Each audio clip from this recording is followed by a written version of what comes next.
Zeus teve muitas mulheres, mortais e imortais. Vamos falar um pouquinho sobre os muitos casos de Zeus. Ele que era um putão, né? Um safadão. Um cachorro safado e sem vergonha, que pegava desde deusas, as mulheres humanas, semideusas, né? E pegava até também rapazes.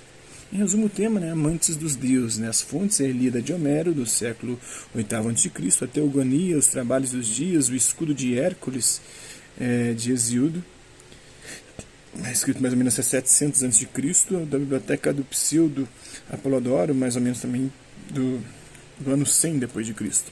O cenário, né, a Grécia e o Mar Egeu, as principais figuras Zeus, que é o pai dos deuses, era a mulher de Zeus, rainha dos deuses e mó chifrada da história. Mnemosine, a deusa da memória. Europa, a princesa fenícia. Antíope, filha do deus Rio, Asopo. Leda, que é a princesa espartana. Metis, filha do oceano. Atena, que é a filha de Metis, né? As musas alegram o grande espírito de seu pai Zeus no Olimpo, cantando e contando sobre o que há de vir, segundo a Teogonia, né? As aventuras sexuais de Zeus, o rei dos deuses, constituíram uma vertente significativa da mitologia grega, né, antiga.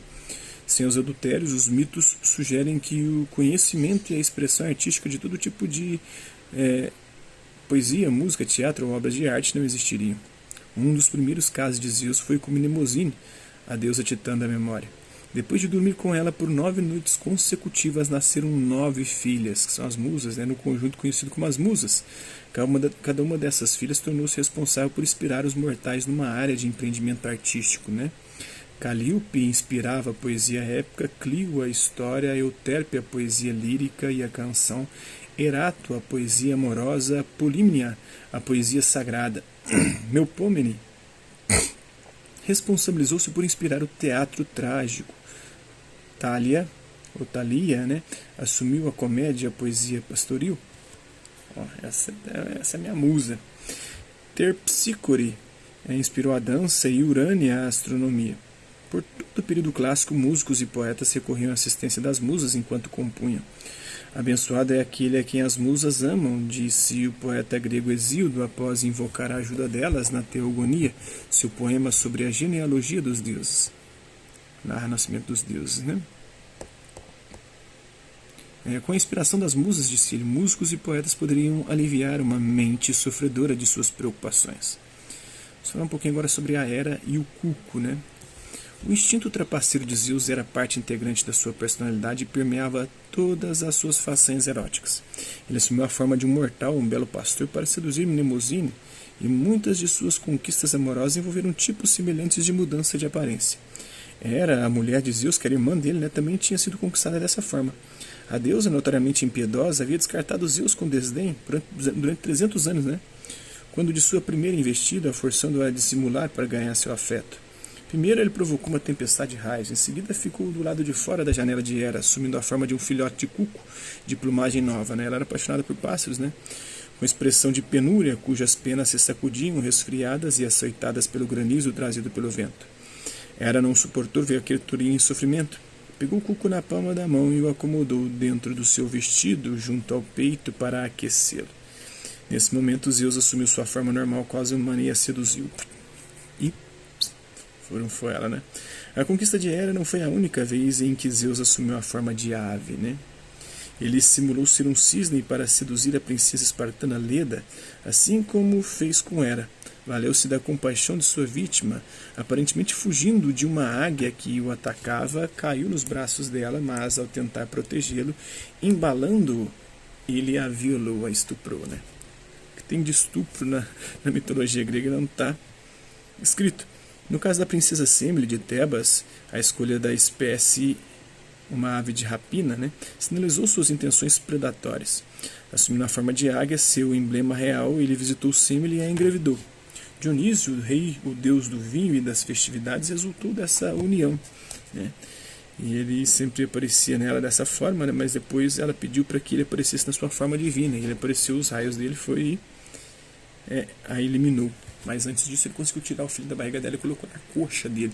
E o Dionísio começou a crescer na coxa de Zeus. E com o tempo ele foi nasceu a partir da coxa. Por isso que ele é o deus do vinho, mas também das orgias sexuais, porque as festas dionisíacas eram regadas muito vinho e terminavam em suruba, né? Em baile funk. As 9 musas viviam no Monte Helicon, na Grécia Central, na cena abaixo de Jacques Stella. Em 1640 elas são visitadas por Minerva, que é a Atena, a deusa da sabedoria, né, e protetora das artes. Temas relacionados aí também tem os deuses olímpicos, né, a guerra entre deuses e titãs.